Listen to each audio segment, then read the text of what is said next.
할렐루야. 주님의 이름으로 환영합니다. 우리 다 같이 기도드리면서 수요 찬양 예배 시작하겠습니다.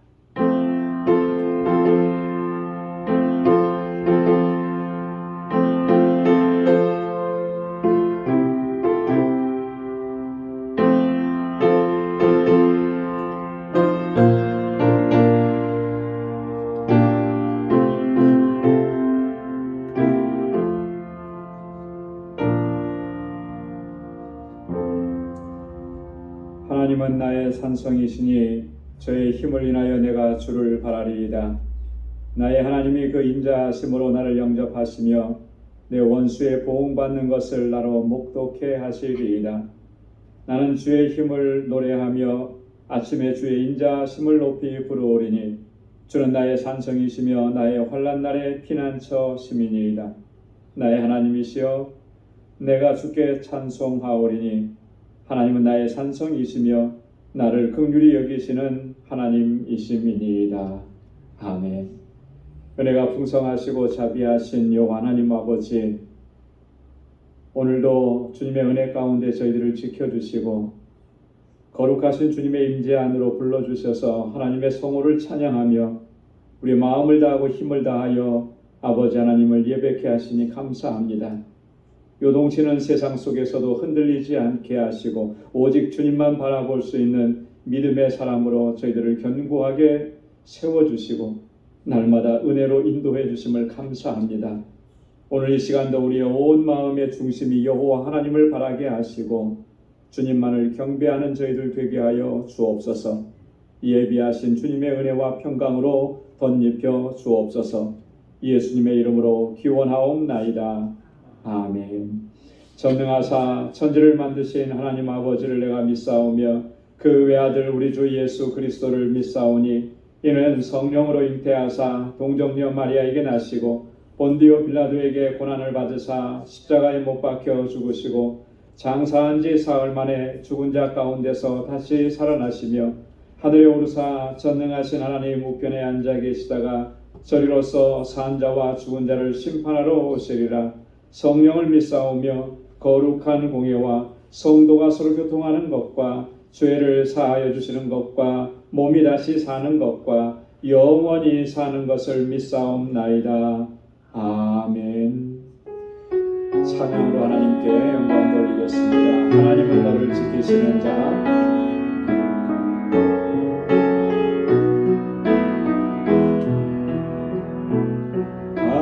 하나님은 너를 지키시는 자, 너의 우편에 그를 대시니 낮에와 밤에 달도 너를 해치 못하리. 하나님은 너를 지키시는 자, 너의 환난을 면케하시니 나가 너를 지키시리라. 너의 주님을 지키시리라. 다시 한번요. 하나님은 너를 지키시는 자, 너의 우편에 그를 대시니 낮에와 밤에 달고 너를 해치 못하리. 하나님은 너를 지키시는 자, 너의 환난을 면케하시니 그가 너를 지키시리라. 너의 주님을 지키시리라. 눈을 들어 산을 보아라. 너의 도움 어디서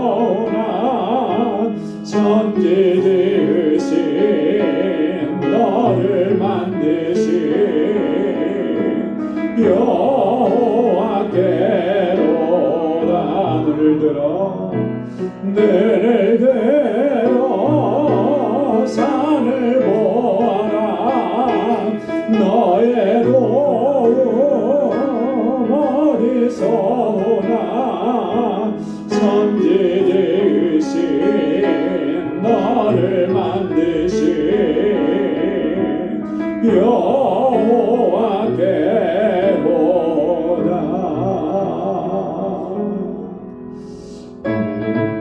힘차게 박수 한번 찬양하겠습니다.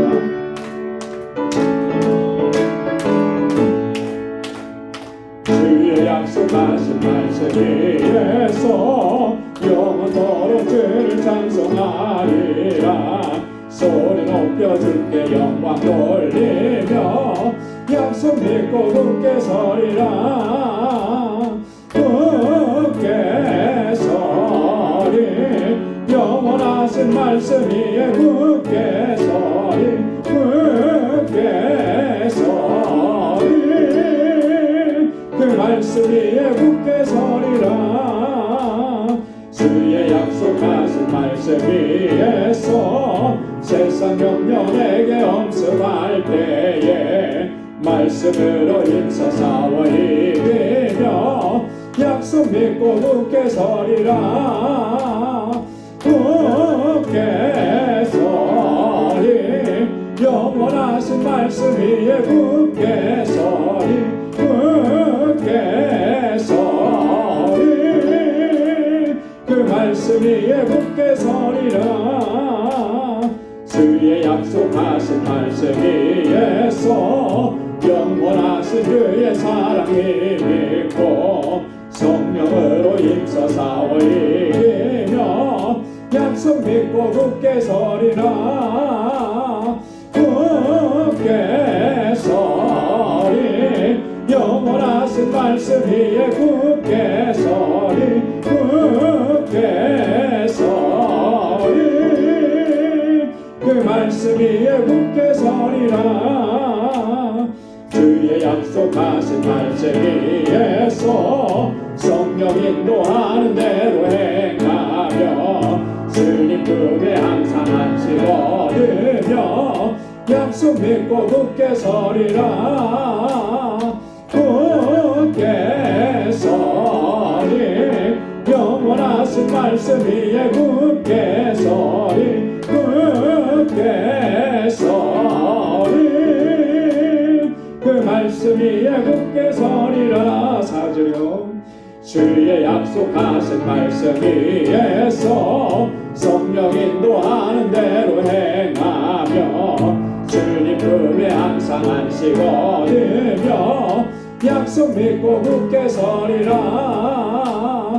굳게 서리 영원하신 말씀 위에 굳게 서리 굳게 서리 그 말씀 위에 굳게 서리라.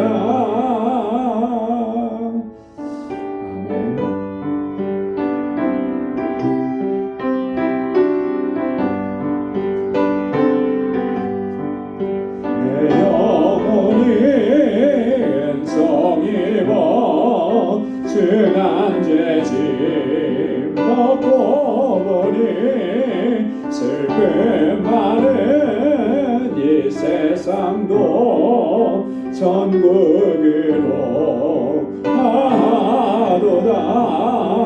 할렐루야 찬양하세 내 모든 죄 사함받고 주 예수와 동행하니 그 어디나 하늘나라. 주의 얼굴 뵙기 전에 멀리 뵈던 하늘나라 내 마음속에 이루어지니 날로 가깝도다. 할렐루야 찬양하세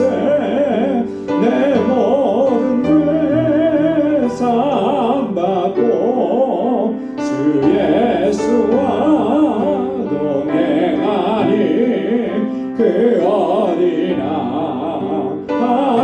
하늘나라 높은 산이 거친 들이 조막이나 궁궐이나 내 주 예수 모신 곳이 그 어디나 하늘나라 할렐루야 찬양하세 내 모든 죄 사함받고 주 예수와 동행하니 그 어디나 하늘나라 높은 산이 거친 들이 조막이나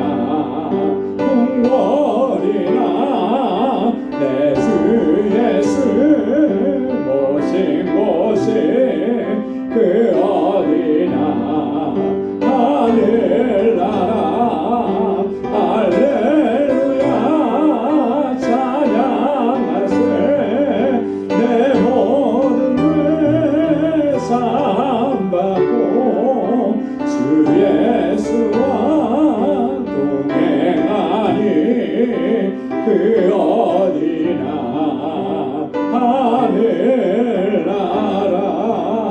하늘나라. 아멘. 주님과 동행하면 그곳이 바로 하늘나라인 줄로 믿습니다. 우리 이 시간 다같이 통성으로 함께 기도하겠습니다. 교회를 위해서 세우신 사역자들을 위해서 우리 주일학교와 유스그룹 EM을 위해서 우리 교사들과 전도사님 위해서 우리 단기 선교를 위해서 또 알라메다 방주교회 우리 정득수 선교사님 또 사역자들 또 우리 니카라과의 우리 임상선 선교사님 또 IT의 박창환 선교사님 위해서 함께 기도해 주시고 우리 교우들을 위해서 함께 기도합니다. 연약하신 분들 또 여러 가지 어려움을 겪는 분들 연로하신 우리 어르신들 하나님 붙잡아 주시도록 또 우리 오늘 이 시간 가지고 나온 우리의 간절한 기도의 제목 다 같이 통성으로 함께 하나님께 아뢰겠습니다. 거룩하신 아버지 하나님 참으로 감사합니다. 아버지 하나님 이렇게 저희들을 사랑하셔서 은혜로운 자리로 주님의 능력의 자리로 우리를 불러주시고 하나님 나를 구원하시고 날마다 은혜 베푸시는 하나님을 경배하고 찬양하게 하시니 감사합니다. 아버지 하나님 신령과 진정으로 하나님을 예배하는 저희들 되게 하여 주옵소서. 아버지께서 찾으시는 참된 예배자로 아버지 살아가게 하시고 삶의 예배로 하나님께 영광을 돌리고 세상 가운데 그리스도의 아름다운 향기를 바라는 복되고 귀한 삶이 되도록 인도해 주옵소서. 우리 방주교회를 견고하게 지켜주셔서 이 세대 가운데 주신 하나님의 사명을 잘 감당하는 믿음의 공동체가 되게 하여 주옵소서. 세우신 주의 종들과 하나님의 신실한 일꾼들 주님의 능력의 장중에 저희를 붙들어 주옵소서. 날마다 성령의 기름 부으심을 허락해 주시고 주님의 권능으로 역사해 주셔서 아버지 하나님 맡은 자들에게 구할 것은 충성이라고 하신 말씀처럼 언제나 주님 앞에 충성하고 헌신하고 아버지 주님의 몸된 교회를 위해서 이 땅의 하나님 나라 건설을 위해서 언제나 최선을 다하는 저희들 되게 하여 주옵소서. 아버지 하나님 우리 이곳에서 자라는 어린 신령들과 우리 사랑하는 학생들 청년들 하나님 붙잡아 주옵소서. 이 세대를 이끌어가기에 부족함이 없는 하나님의 믿음의 아들과 딸들로 아름답게 성장하게 하시고 세상을 넉넉히 이기는 하나님 주의 용사들이 되게 하여 주옵소서. 아버지 하나님 저들을 위해서 수고하는 우리 교사들과 우리 전도사님 능력의 장중에 붙들어 주옵소서. 아버지 하나님 우리 유스그룹과 이엠이 날로 부흥하고 성장하게 하소서. 이 세대를 책임지고 나아가는 하나님의 귀한 주의 백성들이 되게 하여 주시옵소서.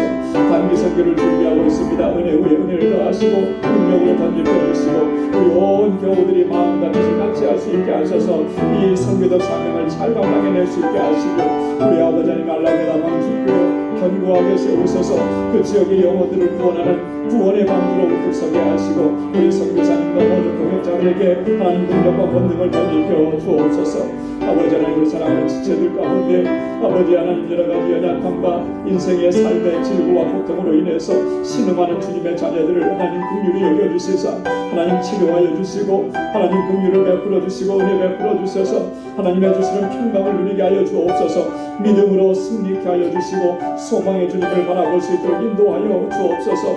우리 연로하신 어르신들 하나님께서 강건하게 붙잡아 주셔서 끝까지 하나님 믿음으로 승리케 하여 주시고 천국의 소망을 가지고 믿음으로 끝까지 달려갈 수 있도록 도와주옵소서. 하나님 아버지, 이 시간 우리의 간절한 기도의 제목을 가지고 이 시간 주 앞에 나와 싸우니 하나님, 부러지는 저희의 간구마다 하나님의 선하신 응답을 허락해 주시고 매일 순간순간이 주님과 동행하고 주님의 임재를 경험하고 날마다 주님의 역사하심을 체험하는 복된 삶이 되도록 인도해 주옵소서. 오늘도 하나님 말씀 앞에 세워주셨사오니 우리의 마음을 겸비케 하시고 옥토와 같게 하시고 하나님의 말씀으로 우리를 깨우쳐 주시고 주님 앞에 새로운 결단과 각오로 나아갈 수 있도록 은혜 허락하여 주시옵소서. 하나님 감사합니다. 모든 영광 주님께 올려드립니다. 예수님의 이름으로 간절히 기도드리옵나이다.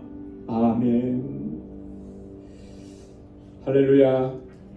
하나님께서 우리의 기도 들으시고 또 응답해 주실 줄로 믿습니다. 오늘 묵상할 하나님의 말씀은 고린도후서 제2장 12절에서 17절까지 말씀입니다. 고린도후서 제2장 12절에서 17절까지 한 절씩 교독하겠습니다. 내가 그리스도의 복음을 위하여 드로아의 이름에 주 안에서 문이 내게 열렸으되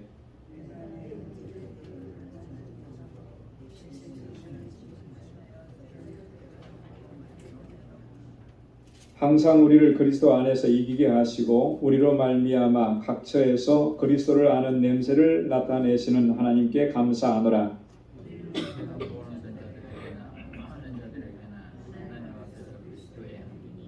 이 사람에게는 사망으로 쫓아 사망에 이르는 냄새요 저 사람에게는 생명으로 쫓아 생명에 이르는 냄새라. 누가 이것을 감당하리요?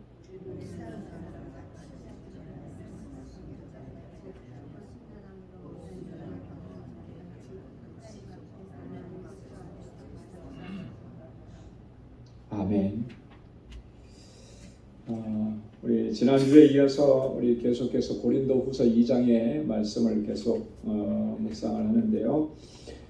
오늘 본문 말씀에 보면 사도 바울이 지금 마게도냐로 갔습니다. 그래서 마게도냐로 가게 되는 그런 배경을 먼저 설명을 합니다. 왜 내가 이렇게 마게도냐로 가야만 했었느냐라고 하는 거. 그게 이제 12절과 13절에 있는 말씀이고요. 그리고 갑자기 이제 주제가 좀 바뀌죠. 그러면서 14절부터 17절까지는 그 바울이 복음을 전파하면서 어떤 사명을 가지고 어떤 각오와 결단을 가지고 하나님의 말씀 복음을 증거했는지 그것을 여기에서 설명을 합니다. 그러면서 우리가 익숙하게 잘 알고 있는 표현을 쓰죠. 우리는 그리스도의 향기다.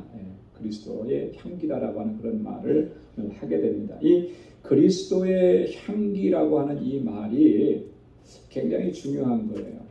특별히 우리가 이 세상 속에서 복음 전도자로서 예수 그리스도의 증인으로 살아갈 때 이 그리스도의 향기를 바란다라고 하는 것이 얼마나 중요한 주제입니다. 이 우리의 말과 또 우리의 행동을 통해서 우리의 삶의 전반적인 모습을 통해서 예수 그리스도를 나타내고 증거하는 그런 향기로 우리는 존재한다라고 하는 거예요. 그게 우리의 사명이라는 거예요.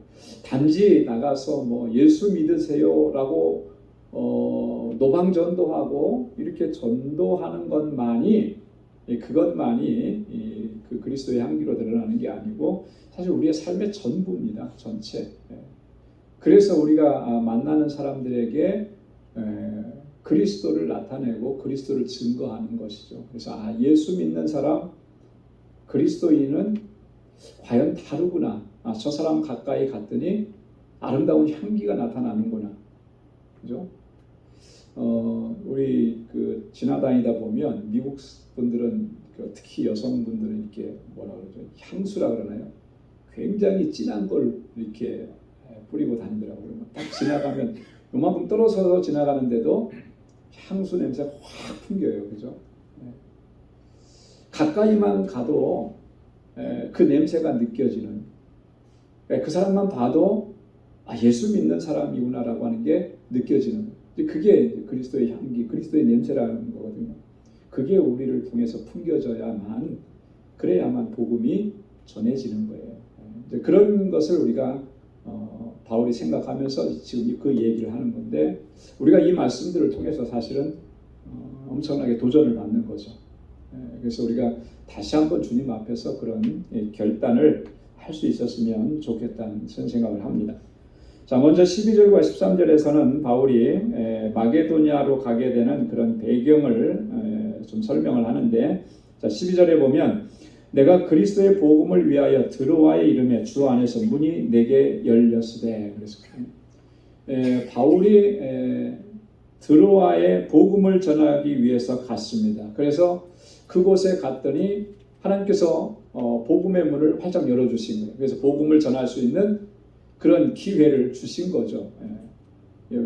여러분, 우리가 복음을 전할 때도 원리는 이거예요.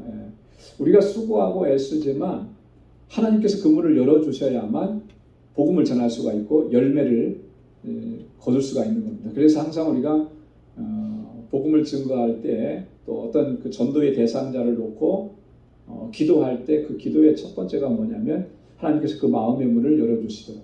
사실 우리가 애쓰고 수고하고 노력하면 정말 노력하면은 저 마음이 열릴 것이다 이렇게 생각하는데요. 그건 굉장히 순진한 생각이에요. 영적인 원리를 우리가 잘 모르고 하는 거예요. 내가 노력했다고 해서 그게 열리는 것이 아니고 하나님께서 그 마음의 문을 열어주셔야 돼요. 그렇기 때문에 우리가 첫 번째로 기도해야 될 것은 내가 수고하고 애쓰는 건 당연한 거고요. 하나님께서 그 마음을 열어주시도록 그렇게 기도해야 돼요.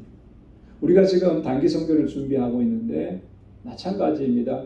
우리 알라메다라고 하는 지역은 다녀오신 분도 계셔서 잘 아시지만 거기가 참 복음 전하기가 너무나 좋은 곳이에요. 왜 그러냐면 거기 어떻게 마을이 형성되어 있습니까? 우리가 지금 세운 알라메다 방주교회 거기가 바로 그 주변이 한 200여 가구가 아파트 단지가 있는 거예요. 지금으로 말하면 여기 미국이나 이런 데처럼 말하면 그렇게 밀집되게 사람들이 모여 있는 장소를 찾기가 쉽지 않거든요. 그곳에 하나님께서 방주교회를 세워주신 거예요. 알라메다 방주교회를.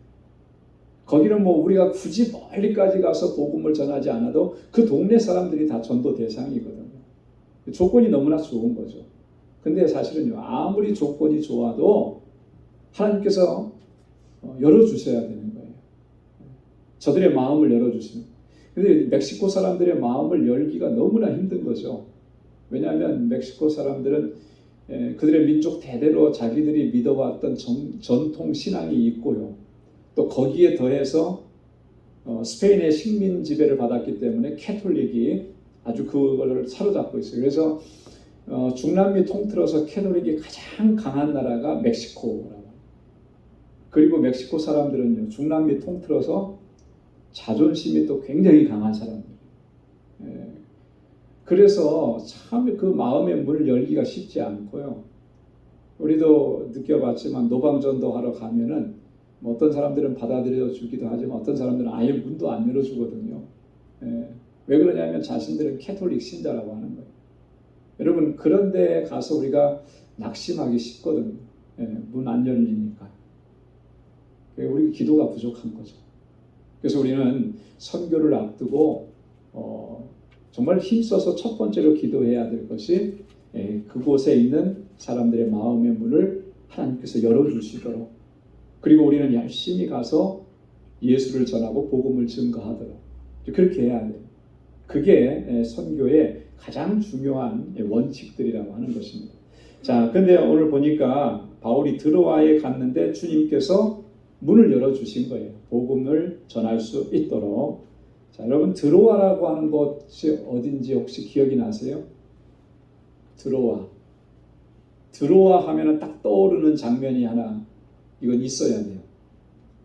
어떤 장면이냐면 사도행전 16장 8절로 9절에도 나타나 있는데, 사도 바울이 2차 전도 여행을 갈 때 이 드로아라고 하는 지역에서 한 환상을 보게 됩니다.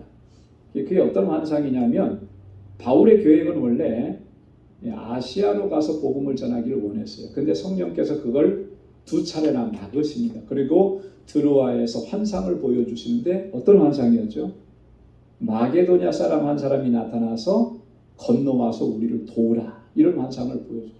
그래서 바울은 그것이 하나님의 뜻으로 확신하고 자기의 계획을 중단하죠. 멈추죠. 그리고 하나님께서 보여주시는 환상을 따라서 마게도냐로 건너가게 됩니다. 그게 이제 사도행전 16장 8절 9절에 기록되어 있죠. 무시아를 지나 드로아로 내려가는데 밤에 환상이 바울에게 보이니 마게도냐 사람 하나가 서서 그에게 청하여 가로되 마게도냐로 건너와서 우리를 도우라 하거늘. 또 11절에 보면 드로아에서 배를 떠나 사모드라게로 직행하여 이튿날 네아폴리로 가고 거기서 빌립보에 이르니 이는 마게도냐 지경 첫 성이라. 마게도냐 지역의 첫 번째 내륙에 있는 성 빌립보에 이르러서 바울이 복음을 증거합니다. 자, 이 빌립보에서 아주 중요한 사람을 만나죠. 누구를 만났을까요? 바울이 빌립보에서 누구 만났을까요? 루디아 권사님은 아셔야 되는데 루디아를 만났잖아요. 자주장사 루디아를 만난 거예요. 그래서 거기에서 루디아의 집이 교회가 되죠. 빌립보 교회가 돼요. 그래서 빌립보 교회가 거기서 시작이 돼요. 잠깐 한번 화면을 볼게요. 다음 거 넘겨주세요. 여기에 이제 지도대 잘 안 보이시죠? 너무 작아서. 그럼 앞으로 좀 나오셔서 보시면 되는데. 자, 드로아라고 써 있는 데가 보이세요? 앞에서는 보이고 뒤에서는 안 보이시고. 자, 드로아가 어디냐면 지금 화살표 막 움직이죠? 화살표 움직이는 것도 안 보이죠? 이 제가 가르쳐 드릴게요. 자, 여기가 드로아예요. 어딘지 아시겠어요? 여기가 드로아고, 자, 그러니까 드로아는 요 지역이 아시아 지역이고요. 여기가 예루살렘입니다. 예루살렘에서 바울이 아시아 지역에 가서 전도했고, 그리고 나서 유럽으로 건너가게 되는데 빨간 화살표를 따라서 가보면 빌립보라고 하는 지역이 나오죠. 여기가 이제 빌립보입니다. 그리고 이 전체가 다 마게도냐 지역이에요. 마게도냐 지역이고, 이쪽으로 이제 넘어가면 구두 발굽 같이 생긴 거, 이게 뭐예요? 이탈리아, 로마로 이제 마지막에 가게 되는 거예요. 자, 이 드로아라고 하는 것이 그러니까 이 유럽으로 건너가는 바로 길목에 있는 항구라고 하는 것입니다.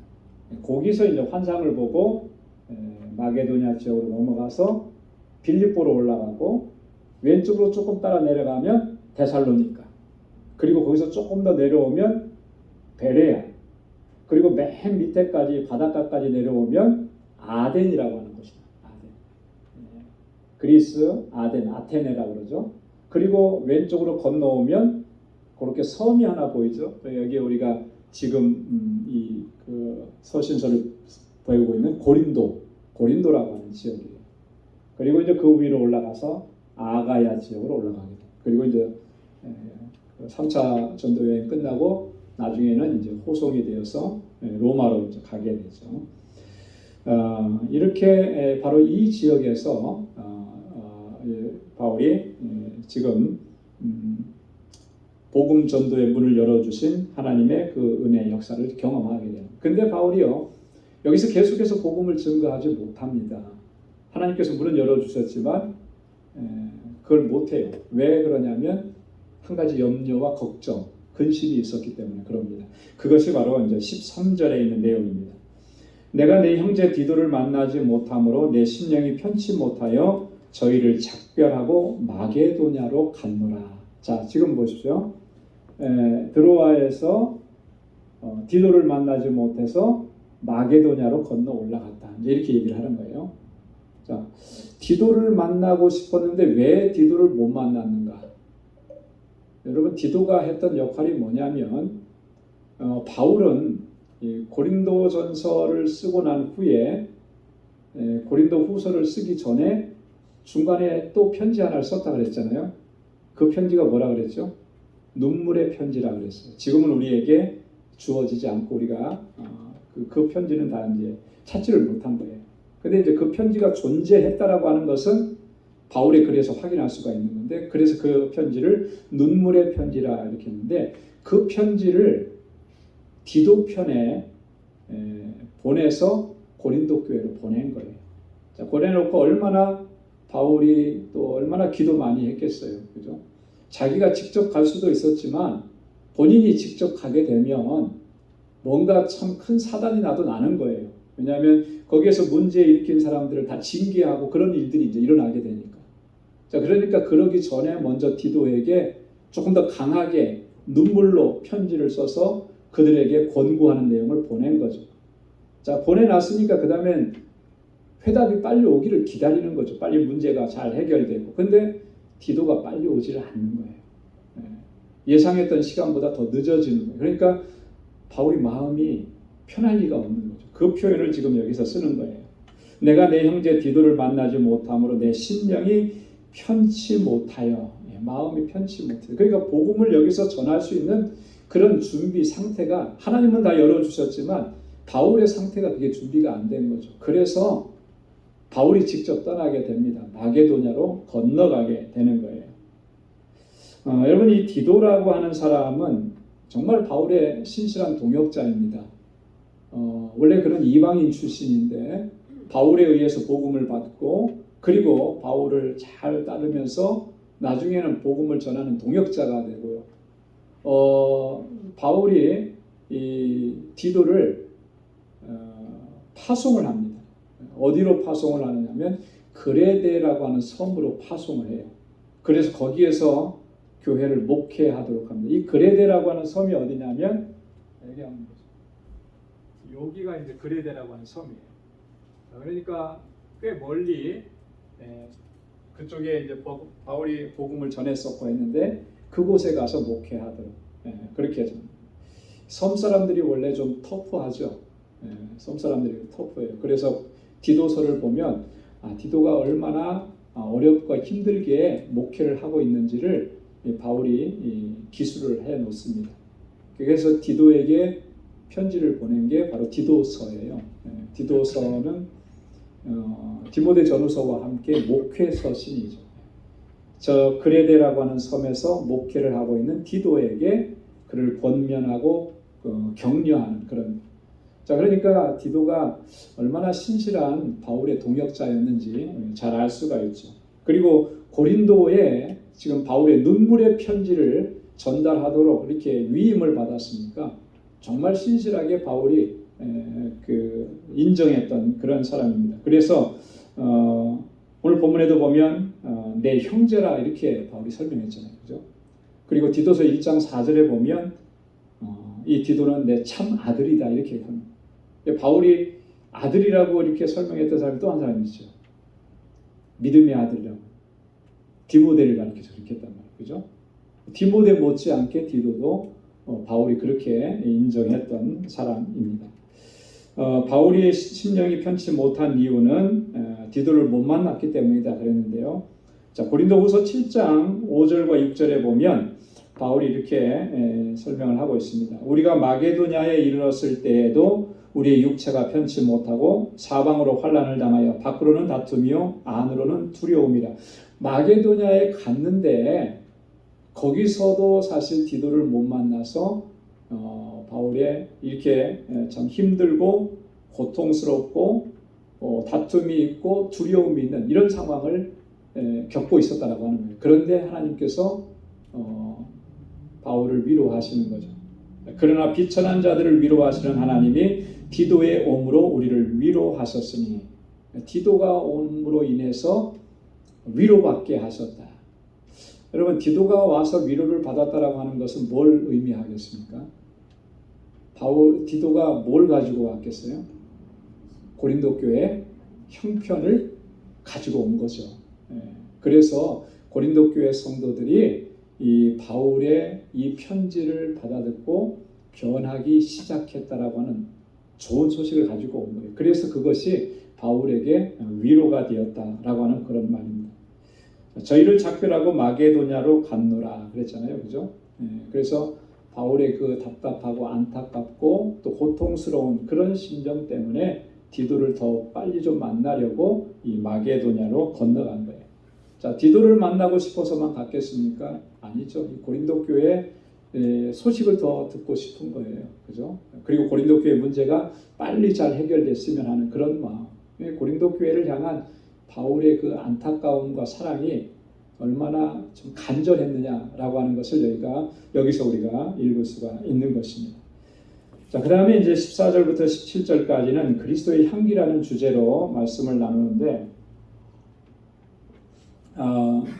이 내용에서 바울이 이렇게 하나의 그림을 이렇게 비유적으로 설명을 하면서 오늘 이렇게 이 내용들을 설명을 합니다. 그 바울이 이렇게 가지고 있는 그림은 뭐냐면 이런 거예요.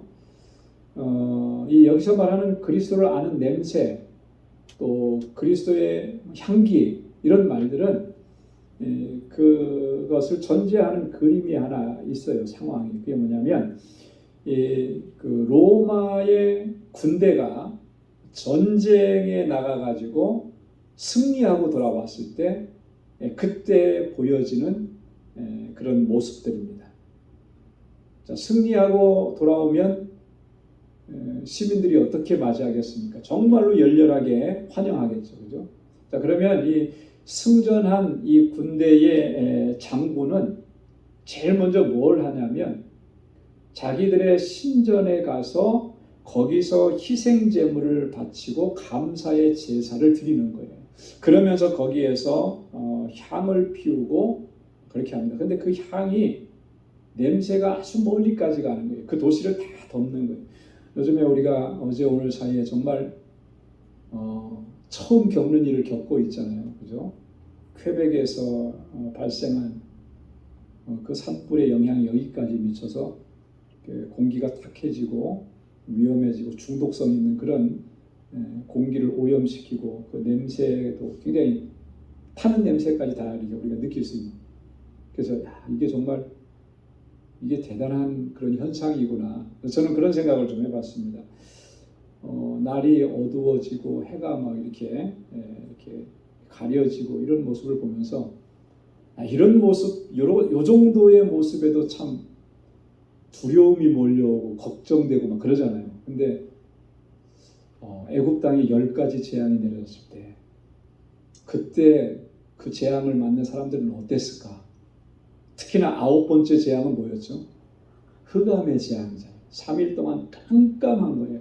불을 켜면 보이지 않아요. 지금이야 뭐 이렇게 집안에 불 나가도 가로등은 안 나가니까. 근데 그때는 그런 게 아니에요. 자, 그런 상태로 3일을 지낸다. 1시간도 못 지낼 것 같아요. 심장이 터질 것 같아서. 이 정도에도 이런데. 그런 생각을 제가 잠깐 해봤습니다.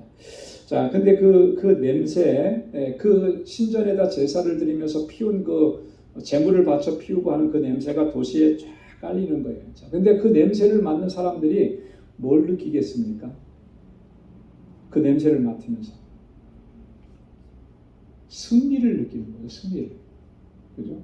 승리했기 때문에 신전에 가서 제사 드리고 그 냄새가 나오는 거니까 그 군대의 행렬은 못 봤어도 그 냄새만 딱 맡으면 우리 군대가 나가서 승리했구나, 이제 이걸 느끼는 거예요.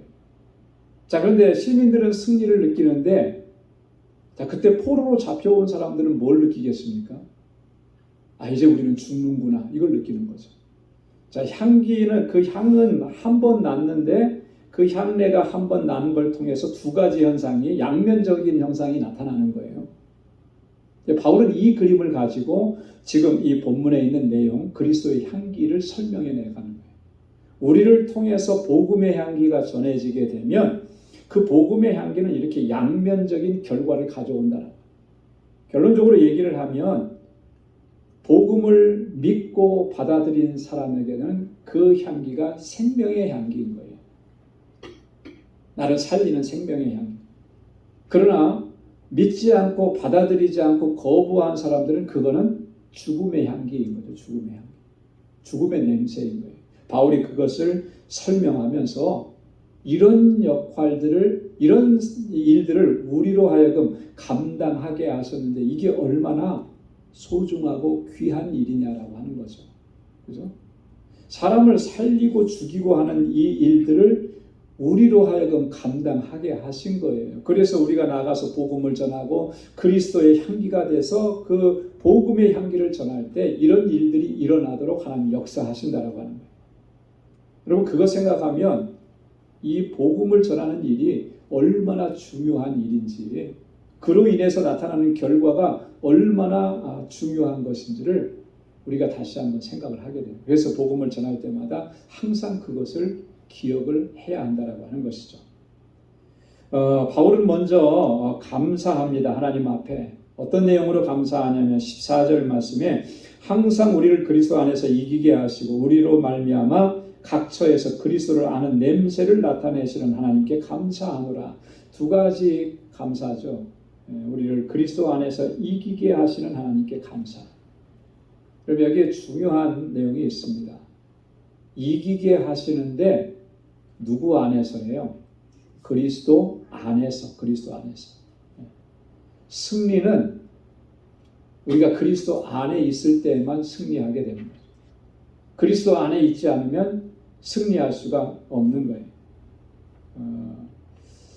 요즘에는 잘 안 불러요, 거의. 근데 예전에는 참 많이 불렀던 복음성가 있습니다. 승리는 내 것일세. 그죠? 승리는 내 것일세. 승리는 내 것일세. 그 다음에 가사가 뭐죠? 구세주의 보혈로서 승리는 내 것일세. 승리는 뭐로 승리하느냐 하면 내가 어떤 신앙의 경력, 직분 이게 승리하는 게 아니고 그리스도의 보혈이라는 거예요. 그리스도의 보혈. 우리가 그 보혈로 그 은혜로 구원받고 능력을 덧입고 나아가야 승리하는 것이지, 그렇지 않으면요 승리할 수가 없다라고 합니다. 바울이 지금 그것을 감사하게 하나님 앞에 영광을 돌리는 것입니다. 내가 그리스도 안에 있게 하시고 그리스도를 통해서 주시는 승리를 누릴 수 있게 하심을 감사합니다. 고린도전서 15장 57절에 우리 주 예수 그리스도로 말미암아 우리에게 이김을 주시는 하나님께 감사하노니. 네. 그 다음에 두 번째는요, 우리로 말미암아 그리스도를 아는 냄새를 나타내심을 감사합니다. 아까도 이 그리스도를 아는 냄새, 그리스도의 향기를 나타낸다라고 하는 것이 얼마나 중요한 것인지를 설명을 드렸는데, 나를 사용하셔서 그 역할, 그 사명을 감당하게 하신 것, 이게 얼마나 감사한 일이냐. 여러분, 그거 우리가 감사하게 생각을 해야 돼요. 우리 한 사람 한 사람 내가 뭔데 하나님께서는 나를 사용하셔서 그리스도의 향기를 바라게 하시고 그리스도를 아는 냄새를 나타나게, 그리스도를 모르던 사람들이 나를 통해서 그리스도를 알게 하는 이 역사를 이루어가게 하시는, 이게 너무나 귀한 은혜고 축복인 것이죠. 그 잊어버려서는 안 되는 거예요. 그래서 우리가 늘 그로 인해서 바울이 감사한 것처럼 우리도 감사하며 하나님께 영광 돌려야 할 줄로 믿습니다. 우리는 그리스도의 향기라 그랬잖아요. 15절에 구원 얻는 자들에게나 망하는 자들에게나 하나님 앞에 그리스도의 향기라. 자, 그리스도의 향기가 바래질 때 아까도 설명을 드린 것처럼 어떤 사람은 구원을 얻게 되고 어떤 사람은 망하게 되는 거예요. 그것은 그가 영접했느냐 그렇지 않았느냐 라고 하는 것에 따라서 그 결과가 정반대로 나타나게 된다라고 하는 것이죠. 하나님 앞에 그리스도의 향기라, 그렇게 바울이 이야기합니다. 하나님 앞에 그리스도의 향기라. 하나님으로 말미암아 그리스도의 향기를 펼쳐나가게 하셨다라고 하는 것이죠. 자, 16절에 보면 누가 이것을 감당하리요 그랬습니다. 누가 이것을 이 사람에게는 사망으로 쫓아 사망에 이르는 냄새요 저 사람에게는 생명으로 쫓아 생명에 이르는 냄새니라. 누가 이것을 감당하리요? 사망에 이르는 냄새가 되는 것은 복음을 거부하는 자들에게 임하는 하나님의 심판을 얘기하는 거죠. 생명에 이르게 하는 냄새라고 하는 것은 복음을 믿고 받아들이는 자들에게 주어지는 영생을 얘기하는 겁니다. 이것을 누가 감당할 수 있으리요? 누가 감당할 수 있으리요라고 하는 이 바울의 반문은 이런 의미를 담고 있는 거예요. 이 복음 전파의 사명, 그리스도의 향기를 바라는 이 사명은 인간의 능력으로 감당할 수 있는 것이 아니다라고.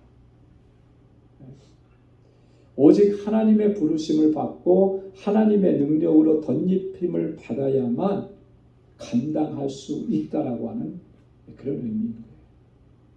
그래서 우리가 이 사명을 감당할 때 항상 하나님 앞에 간구하고 부르짖어야 될 내용이 바로 이런 거죠. 우리의 삶의 현장 속에서 하나님의 뜻 안에서 우리가 그리스도의 향기로 살아갈 수 있도록 하나님 우리를 도와주시고 능력으로 역사해 달라. 우리의 인성이나 우리의 본성으로는 그것을 감당할 수가 없습니다. 그렇잖아요?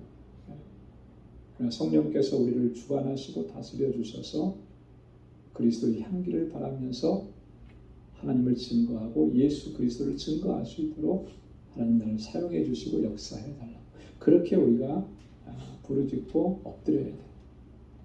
바울은 자신을 이렇게 사용해 주신 그 하나님의 은혜가 너무나 고맙고 감사했던 것이죠. 그래서 늘 하나님 앞에 감사하고 찬양하고 그리고 복음을 전하면서 당하는 그런 고난과 환난과 핍박도 넉넉히 감당해낼 수가 있었던 거예요.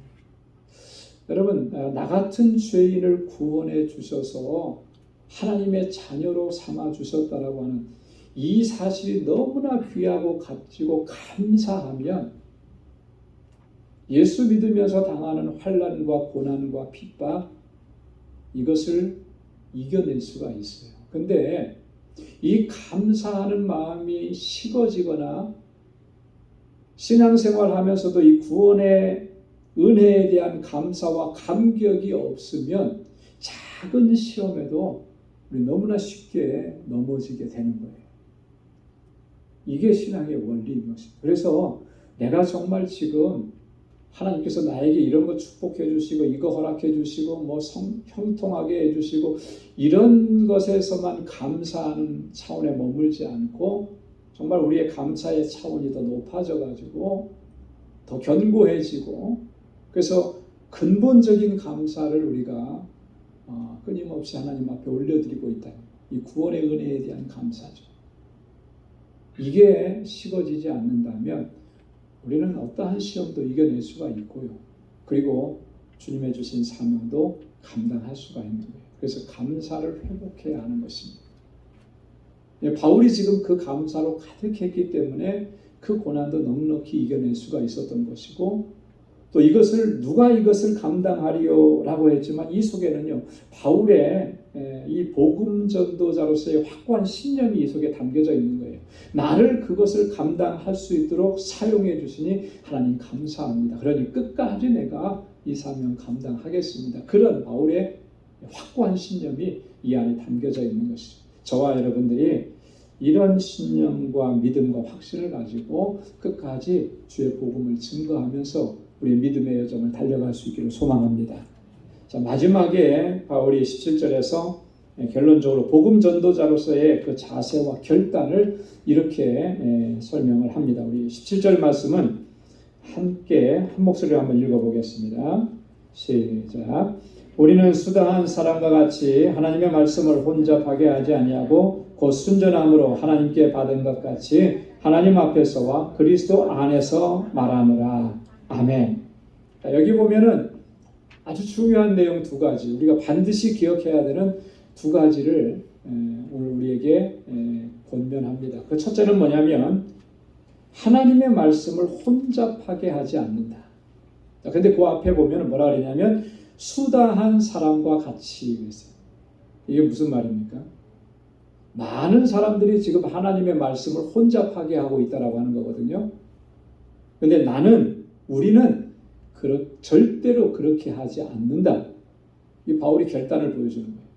자, 그러면 말씀을 혼잡하게 한다라고 하는 말에 무슨 의미겠습니까? 헬라어 원어를 보면 카펠리오라고 그러는데 카펠리오라고 하는 이 말은 장사꾼처럼 한다 그런 의미예요. 장사꾼처럼 행한다. 이건 뭐냐면 장사하는 사람들이 좀 더 많은 이익을 얻으려고, 과도한 이익을 얻으려고 비양심적으로 물건을 파는. 그래서 소위 말해서 뭐라 그래요? 바가지를 씌운다 그러죠. 그죠? 그렇게 하는 것처럼 그렇게 하지 않는다. 궁극적으로 보면 이 말씀을 가지고 나의 이익의 도구로 삼으려고 하는 것은 우리는 철저하게 배격하겠다. 그런 말입니다. 언제 뉴스인지 최근에 뉴스인 것 같아요. 제가 잠깐 봤는데 한국에서 그런 일이 있었더라고요. 그 전통 과자, 한국에는 요즘에 전통에 대한 관심이 많으니까 과자도 이제 전통 과자들이 이렇게 있는데 어떤 그 지방의 행사에서 그런 일들이 있었나 봐요. 과자를 이렇게 파는데 1.5kg, 그 얼마 안 되는 거잖아요. 그죠? 1.5kg는. 근데 그 한 봉지가 7만 원이래요. 상상이 되십니까? 그게 이제 방송에 나온 거예요. 그래서 이제 그걸 가지고 이제 막 이렇게 갑론을박이 있었고 논란이 된 거예요. 이거는 사기다.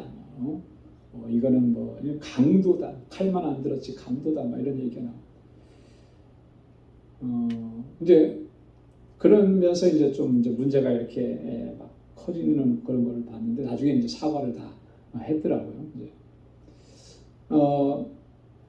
그런 거죠. 좀 더 많은 이익을 얻으려고 보통의 수준의 평균적인 수준에 그걸 뛰어넘는 그런 가격을 책정해서 그렇게 이익을 얻으려고 하는 이런 일들, 이런 현상들이 우리 주변에 그런 일들이 참 많고 관광 다닐 때 그래서 조심하라 그러잖아요. 그죠? 바가지 쓴다고 항상 그런 일들이 비일비재하게 일어나니까 바울은 그런 것을 염두에 두고 설명을 하는 거예요. 우리는 그렇게 하나님의 말씀을 내 이익의 도구로 삼지 않겠다. 디모데전서 6장 5절에 보면 마음이 부패해지고 진리를 잃어버려 경건을 이익의 재료로 생각하는 자들의 다툼이 일어나느니라.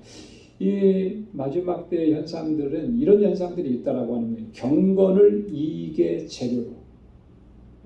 내가 신앙생활 잘하고 있다라고 하는 거, 교회 안에서 내가 이런 직분을 가지고 있다라고 하는 거, 이런 역할을 내가 감당하고 있다라고 하는 거, 이걸 내 이익의 재료로 생각을 하는 거예요. 하나님께서 은사를 주셨는데 그 은사로 유익이 되게 사용하지 않고 자기 이익을 추구해요. 참 이단은 끊임없이 문제를 일으키는 것 같아요. 한국에 예전에 만민중앙교회라고 하는 이재록 목사도 아니죠 사실. 지금 감옥에 가 있는 걸로 제가 알고 있는데 근데 참 대를 이어서 나쁜 짓을 해요. 보니까 그 딸들이 다 목사가 됐대요. 그 교회에서는 못하니까 따로 데리고 나와서 또 교회를 하나 세웠는데 정말 초호화 생활을 합니다. 취재진이 그걸 취재에 들어갔어요. 어디서 사나 봤더니 펜트하우스에서 월세가 2천만 원 되는 집에서. 월세 2천만 원이면 얼마예요? 2만 불? 맨하탄에 가면 그런 데가 있을 것 같긴 한데 그 목사라고 하는 타이틀 그거 지고 있으면서 성도들은 자기가 다 불러 끌고 와가지고 뭐 별의별 헌금을 막 강요한다는 거예요. 뭐 했으니까 무슨 헌금해라. 뭐 했으니까 무슨 그거 다 걷어들여가지고 뭐에 쓰는 거예요? 자기 호화호식하는 데 쓰는 거죠. 펜트하우스에서 살면서 그러면서 왕처럼 불리고 아버지한테 배운 거 그대로 지금 하는 거예요. 하나님의 이름을 걸고 교회의 이름을 걸고 자기가 목사라고 하는 이런 걸 이거 다 하나님 앞에 심판받을 거예요. 그렇죠? 바울이 지금 그런 걸 경고하는 거죠. 우리는 결단코 그렇게 하나님의 말씀을 혼잡하게 그것을 사용해서 내 이익의 도구로 삼으려고 하는 일, 이거는 절대로 그렇게 하지 않겠다. 그때 당시에 주변에 그런 사람들이 그만큼 거짓 교사들이 많았다라고 하는 거예요. 그리고 하나님 앞에서와 그리스도 안에서 말하노라 그렇게 얘기해요. 지금 너희에게 하는 이 모든 말들, 이런 권고하는 것들, 복음을 전하는 일들은 다 우리가 하나님 앞에서 하는 말들이다. 여러분, 하나님 앞에서라고 하는 게 뭐죠? 라틴어로 코람데오라고 그러죠. 그죠? 신전의식이에요. 신전. 내가 하나님 앞에 서 있다라고 하는 신전의식을 가지고. 하나님 앞에 서 있으면 어떤 마음으로 여러분 서 있을 것 같아요? 두렵고 떨리는 마음으로 설 수밖에 없는 거죠. 나의 가슴, 내 마음속 주광의 동기와 심령까지 다 살피시는 하나님, 그 앞에서 나를 감출 수가 없는데 어찌 그 앞에서 두렵고 떨리는 마음을 갖지 않을 수가 있겠습니까? 바울은 항상 그 마음인 거예요. 하나님 앞에 늘 두렵고 떨리는 마음으로. 지금 이 말을 하는 것도 내가 그렇게 하나님 앞에서 한다. 그리고 그리스도 안에서 말한다라고 했습니다. 그리스도 안에서. 이건 무슨 말이냐고 하면 그리스도를 통해서 주시는 은혜 안에서 내가 말을 한다라고. 여러분, 은혜 안에서 주님께서 주신 은혜로 말미암아 내가 이 사명을 감당하고 이 복음을 증거하고 있다라고 하는 그 인식을 가지면 여러분 어떤 주장하는 자세가 될 수가 없는 것이고요. 그죠? 복음을 증거하고 주님의 주신 사명을 감당하면서 그것 때문에 내가 불평하고 원망할 수 없는 거예요. 은혜가 너무 큰 거를, 그 은혜가 너무나 감사한데. 그러니까 지금 바울은 아무리 힘든 일을 겪어도, 고난을 겪어도 감사한 마음으로 지금 이 복음을 전하고 또 이렇게 그리스도의 향기로서의 사명을 감당하는 거예요. 여러분, 우리가 이 자세가 정말 우리에게 필요한 거예요. 우리가 무슨 일을 하든지 어디에서든지 누구를 만나든지 여러분, 내가 지금 하나님 앞에 서 있다라고 하는 이거 우리가 꼭 견지해야 되는 거예요. 그리고 어떤 일을 감당하든지 내게 어떠한 일들이 주어지든지 우리 그리스도 안에서 주님의 주신 은혜를 생각하면서 주님께서 나에게 베풀어 주신 그 은혜를 생각하면서 감사한 마음으로 감당하면 여러분 그것이 하나님께 영광이 되고 또 우리에게도 더 큰 은혜가 될 줄로 믿습니다. 오늘 이 바울이 우리에게 전해주는 이런 복음 전도자로서의 이 자세와 결단이 오늘 저에게 도전이 되고 또 우리도 그런 자세를 가지고 그 결단을 가지고 우리에게 주신 사명 또 직분 우리가 감당해야 될 일을 주님 부르시는 그날까지 잘 감당할 수 있기를 주님의 이름으로 축원합니다. 기도하겠습니다. 하나님 아버지 감사합니다. 오늘도 하나님 이렇게 주님 앞으로 불러주시고 하나님의 귀한 말씀으로 우리를 깨우쳐 주시고 다시 주님 앞에서 결단할 수 있도록 하나님 귀한 은혜의 시간들을 허락해 주셔서 감사합니다. 나를 거룩하신 하나님의 자녀로 삼아주시고 주님의 몸된 교회의 귀한 일꾼으로 세워주시고 이 세상 속에서 예수 그리스도의 증인으로 살아가게 하시고 그리스도를 아는 냄새를 나타낼 수 있도록 우리를 불러주신 것 감사합니다. 모든 것이 하나님의 은혜입니다. 이 은혜에 대한 감사와 감격으로 주님의 주신 사명 언제나 충성되게 감당하는 저희들 되게 하여 주옵소서. 내가 주님 앞에 하나님 앞에 서 있음을 항상 인식하게 하시고 하나님 무엇을 하든지 누구를 만나든지 하나님 주님 앞에서 두렵고 떨리는 마음을 가지고 하나님 그 모든 일들을 신실하게 감당해내는 하나님의 귀한 일꾼들이 다 되도록 도와주옵소서. 우리 방주의 본속들 또 저들의 가정과 하나님 저들의 삶의 터전을 하나님 늘 눈동자와 같이 지켜주시고 하나님의 은혜 가운데 늘 평안함을 누리고 주님의 영광을 위해서 귀하게 쓰임받는 주의 종들로 삼아 주옵소서. 이제는 우리 주 예수 그리스도의 무한하신 은혜와 하나님 아버지의 크고 놀라우신 사랑과 성령의 위로 교통 충만하심의 역사가 그리스도의 향기를 바라며 주님 오시는 그날까지 귀한 사명 잘 감당하기로 결단하는 우리 방주의 모든 믿음의 본속들과 저들의 가정과 직장, 생업의 터전과 학업 위에 이제로부터 영원까지 함께 하시기를 간절히 축원하옵나이다. 아멘.